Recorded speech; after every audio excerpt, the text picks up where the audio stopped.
ఈ ప్రభుత్వం ఎన్నో రోజులు ఉండదు. ఈ ప్రభుత్వానికి తల తోక ఏది లేదు. తుగులక్ ఎప్పుడో మన చరిత్రలో తుగులక్ అని చదువుకున్నాం.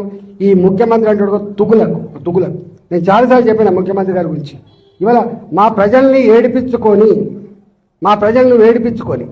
నీకేదో ఓట్లెత్తే ముఖ్యమంత్రి పోయి కుర్చీ మీద కూర్చొని ఇవాళ మా ప్రజల్ని ఏడిపించుకుంటావు అంటే నువ్వు శాడిస్ట్ అయితేనే ఏడిపించుకుంటావు. గుర్తుపెట్టుకో, నువ్వు శాడిస్ట్. నువ్వు ఎవరు చెప్పినా వింటలేవంటే నువ్వు సైకో అయితేనే ఇవ్వడు. గతంలో కూడా చెప్పిన నేను మంచి పద్ధతి కాదు. ఇవాళ పరిపాలకుడు అనేవాడు, ముఖ్యమంత్రి అనేవాడు ప్రజల కన్నీళ్ళు ఏంటిది, ప్రజల కష్టాలు ఏంటివి, ఒకవేళ నీకు నీ ఇంటెలిజెన్స్ వ్యవస్థ ఉంటుంది తెలుసుకోవాలి. ఒకవేళ అక్కడి నుంచి తెలుసుకునే ఓపిక నీకు లేకపోతే నీ సొంత మనుషులు ఉంటారు, అందరూ తెలుసుకొని ఇట్లాంటివి రెక్టిఫై చేయాలి. కానీ ఇవాళ నీ కింద ఏమవుతుందో తెలియకపోతే నువ్వు ఎట్లా ముఖ్యమంత్రి అయినావు, నువ్వు ఎట్లా వ్యవస్థ సిస్టంలో ఉన్నావు అర్థం కావట్లేదు.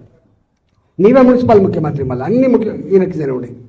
కాబట్టి నేను ముఖ్యమంత్రిని డిమాండ్ చేస్తున్నా, ఇట్లాంటి పిచ్చి వేషాలు మానుకో.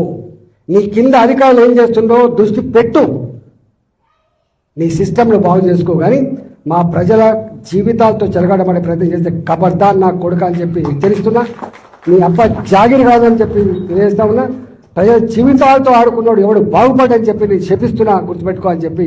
ఇప్పటికైనా కాంగ్రెస్ పార్టీ నాయకులారా, మంత్రులారా, మీరు కూర్చొని ఇవాళ నీ కింద ఏం చేస్తున్నా తెలియకుండా మీరు సోయి లేకుండా ఉంటే మాత్రం నీ ఎంబడి పడతామని చెప్పి హెచ్చరిస్తూ మీ అందరికీ అండగా ఉంటూ సెలవు తీసుకుంటున్నాను.